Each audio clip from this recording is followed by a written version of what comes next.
Welcome to this edition of the Hoosier Basketball Experience. I'm your host, Phil Eisenbarger. Newcastle, Indiana is home to the 14,000 square foot Indiana Basketball Hall of Fame. It is the most fabulous basketball museum in the country. If you're a basketball fan, it has to be on your bucket list. Likewise, a late December trip to the Newcastle High School gym to see the Boys and Girls Hall of Fame Classic is a must. But the Hall of Fame is so much more, and incredible work is done to meet its mission of honoring, preserving, and promoting the heritage of Indiana high school basketball. It takes a village, but I have been in awe of the executive director that has made it all happen the past 12 years. The Hall of Fame makes so many important decisions, from inductee selection to game participants to museum upkeep and upgrades to magazine publication, just to mention a few. But no decision has been more important than choosing a 26-year-old phenom to run the organization in 2009. Since that time, our guest today has done more to honor, preserve, and promote Indiana high school basketball's heritage than anyone I know. He also finds time to broadcast games and host podcasts about the Hoosier basketball experience. Of course, he's a walking, talking basketball encyclopedia, but more importantly, he's a friend and a great person. He is Chris May, and you get to meet him when we come back.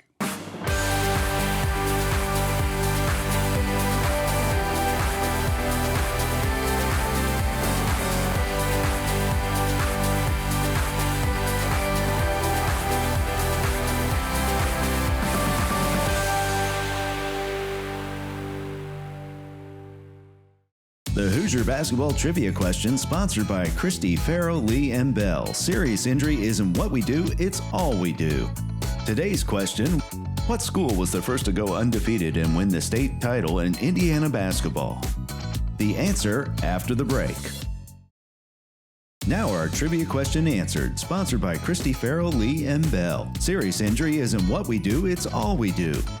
Today's question: what school was the first to go undefeated and win the state title in Indiana basketball? The answer: Crispus Attucks.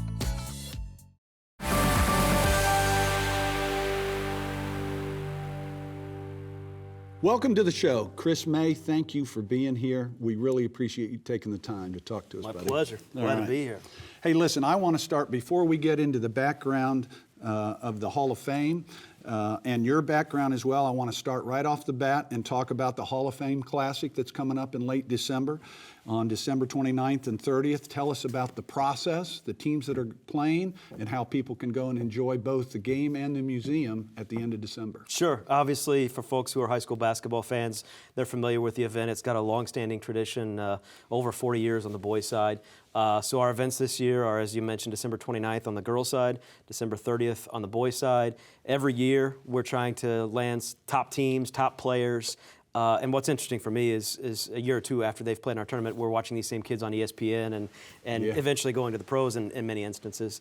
So this year we've got great lineups. Once again, teams that have been highly ranked, teams that have maintained really good records here in the opening part of the season. So our girls tournament is probably highlighted by South Bend, Washington. They are just talent-wise, maybe probably the most talented girls team in the state of Indiana this year. Coach has got some kids on that team. That's right. The head coach is Steve Reynolds, and he's got 3 daughters, a senior, a junior, and now a freshman that are all starting on that team, and arguably the most talented team in the state.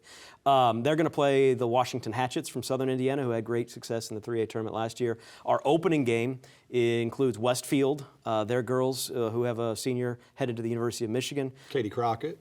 Thank you. And they are opening against Franklin Community, the Grizzlies, who shoot the lights out from 3. A really talented team, and have really started this season. That'll be fun. Very strong. We've played them. I wish I would have had that coach. I mean, they get to shoot a 3 every time it's there. It's yes, that's their style, and it works for them. Yeah, it works. So our boys teams this year, actually, 3 of our boys teams started the preseason poll ranked number 2, number 3, and number 4 in the state. Yeah. And now Cathedral has elevated themselves to number 1 in the state. So our matchups for the boys tournament on December 30th in Newcastle, we open up with Westfield. Again, this is only the second time in the history we've had a girls and boys team from the same school participate in the same year. Of course, Braden Smith is a senior that's headed to West Lafayette to play for the Boilermakers. They're going to face Connorsville in the opener. Connorsville is just a strong program year in, year out. They win a ton of games, and they've got another really solid crew back from their regional finalist team last year. And then another big matchup for us will be, as I mentioned, Cathedral, the Irish ranked #1 in the state right now, against Homestead, who also has Fletcher Lawyer, who's headed to play for Purdue as well.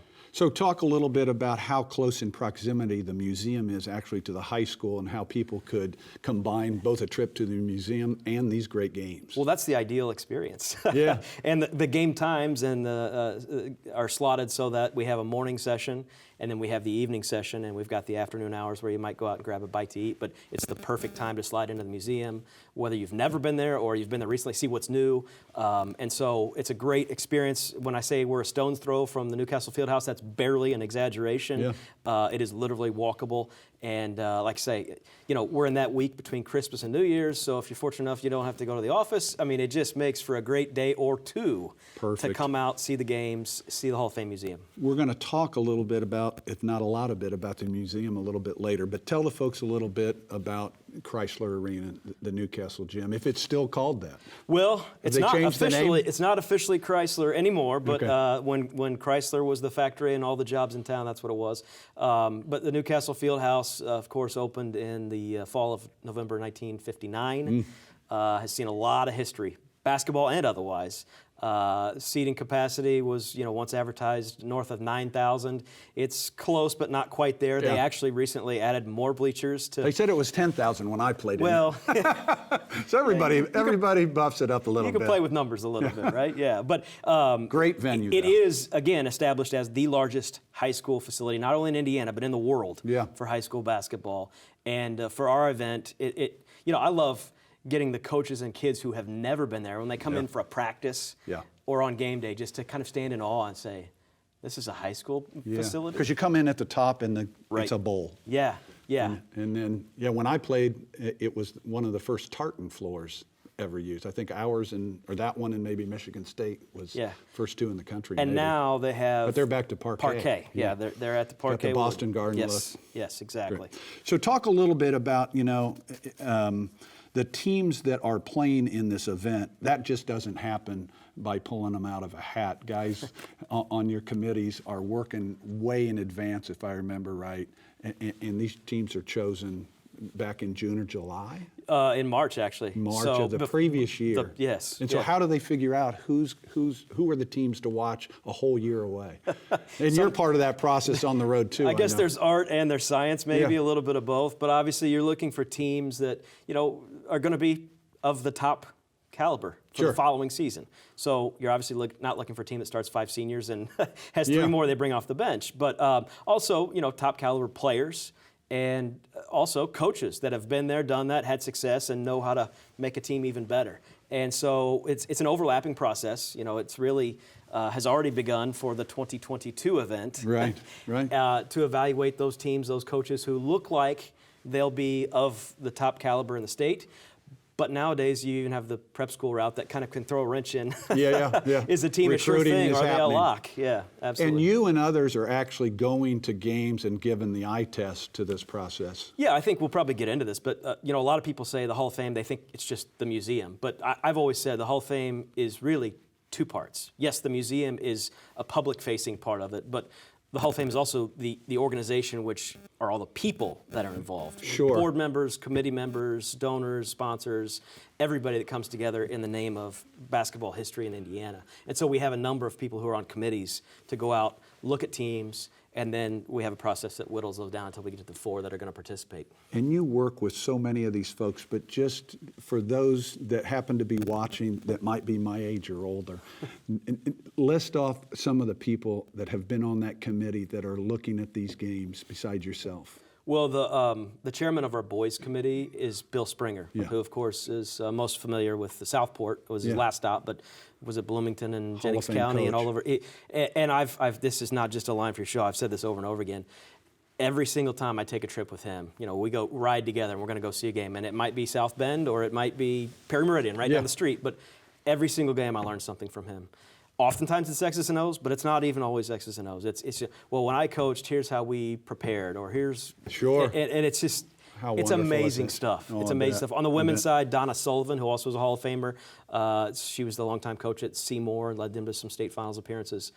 Likewise, just an amazing person, giving of her time to help support the Hall of Fame and to help us find teams and put on a great event. That's awesome. So we've heard about the class. How do people get tickets? Tickets are online at hoopshall.com. Also, any of those schools I mentioned, any of the participating schools have tickets on hand.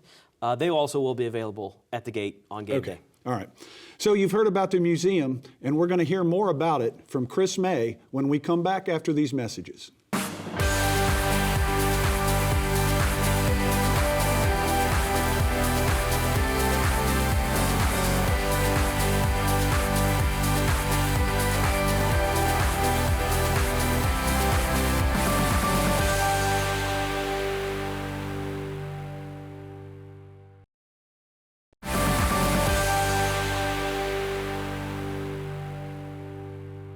And we're back with Chris May, Executive Director of the Indiana Basketball Hall of Fame. Chris, we mentioned the museum.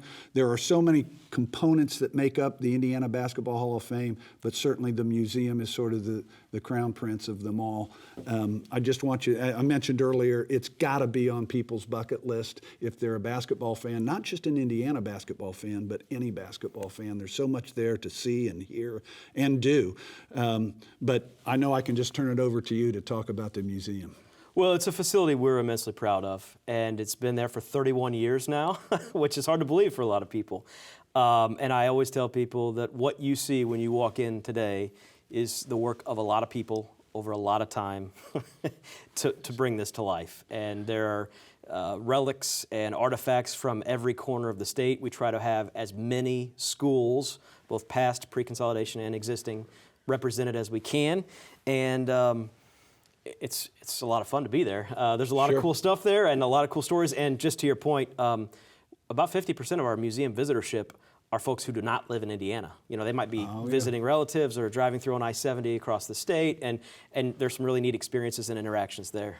So just sort of take us through an oral tour of the museum and what people are seeing as they walk through the different exhibits. Yeah, and this is changing all the time, but some of the main things as you first come in, the visitor experience includes, we have a film titled Only in Indiana. And it's trying to set the tone of, you know, there's basketball everywhere, but this is Indiana. It's different here.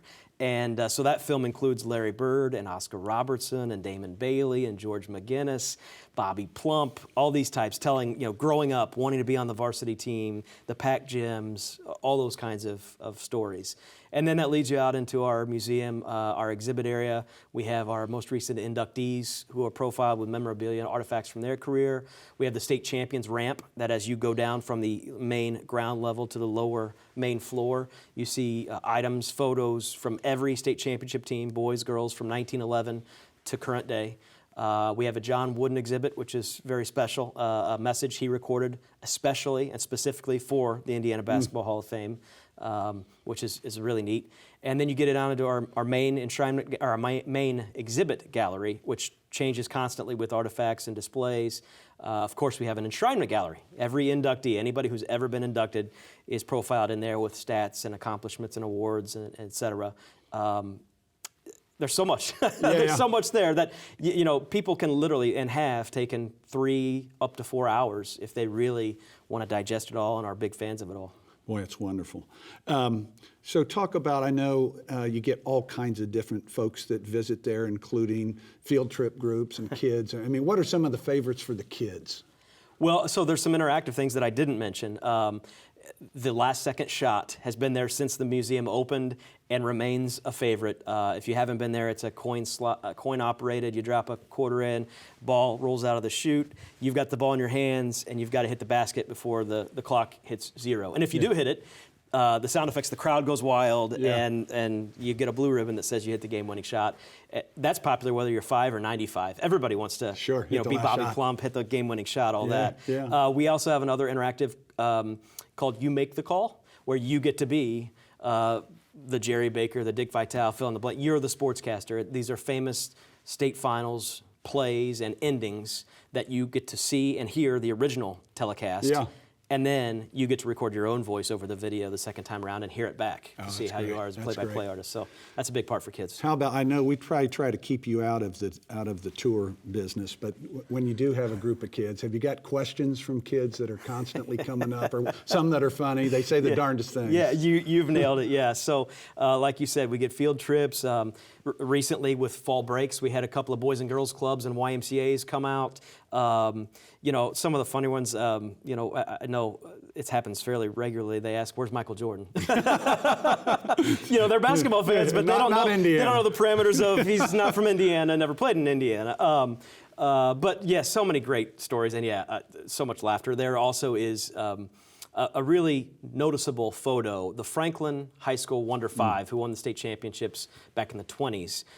We have one of them that they posed what now is pretty awkward, non-normal pose, and kids always snicker or laugh or comment or want to have their picture taken next to it. That also stands out when kids come through. Yeah. So I mentioned in the introduction that it's the most fabulous basketball museum in the country, and I truly believe that. But you've probably been to other museums, other places. What is it that makes this one so special? Well, you're asking a guy with a biased opinion. Yeah. Loaded question. Well, again, I say this all the time. It's basketball and it's Indiana. In my role, I try not to screw it up.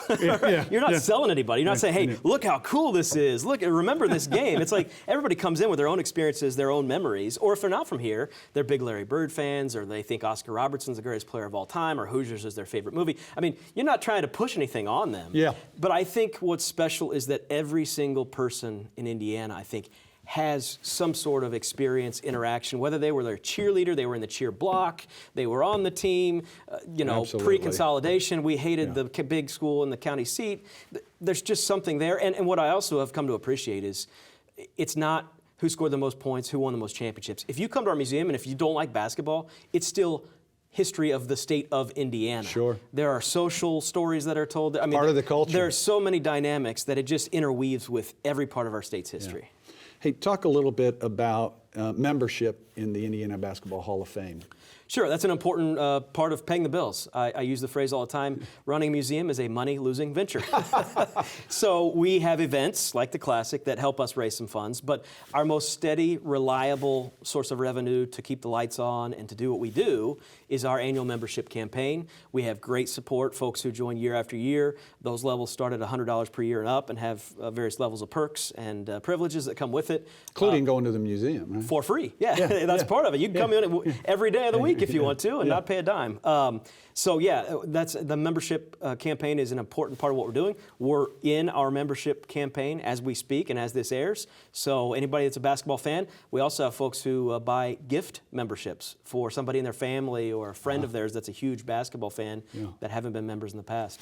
I will tell you that it was probably 30 years ago that I became a member of the Indiana Historical Society. I don't remember what the cost was, but it wasn't much different than the Basketball Hall of Fame. And that membership was worth it just for the magazine.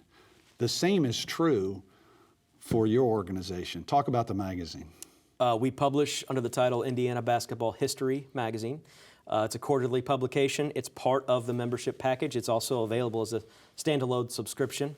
I met somebody just this morning who says, I subscribe to your magazine and I absolutely love it. Don't stop doing it. So it's all about the stories of Indiana basketball history. And it might be anything from highlighting and chronicling an individual's career to one specific game that stands out in their part of the state. There's all kinds of different angles and limitless stories to be told, to be written, and that people really seem to enjoy. Yeah, a great example was the last edition. A good friend of mine, Jim Strickland, wrote an article that got published about his dad, and at the end of the story, it was all about his dad making shots at the county fair, right? And you can just picture it, right? And he won the prize, and he's his son hero, and that's Indiana basketball, Indiana culture. The quintessential Hoosier experience, we would say. Yeah, absolutely. Well, Chris, I can't tell you how much we appreciate you being here with us. When we come back, we'll close things out and talk about how we're going to get more out of Chris May in our next edition after these messages.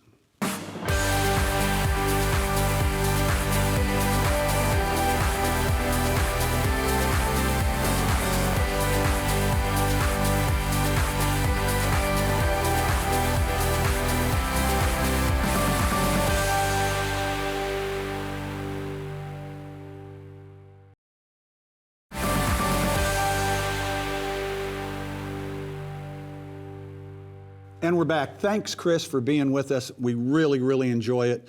Fortunately, we're going to get you back for next week's show as well. But before we go today, just tell the folks again the dates and specific times of those games on December 29th and 30th so they can all enjoy it. Absolutely. Our Raymond James Hall of Fame Classic is in Newcastle. Our girls tournament on December 29th. Games get underway at 11 a.m. and then our evening session begins at 6. Same schedule for the boys. Our tickets are available online at hoopshall.com, our website. We're on social media. You can find us there and find more information about the tournaments.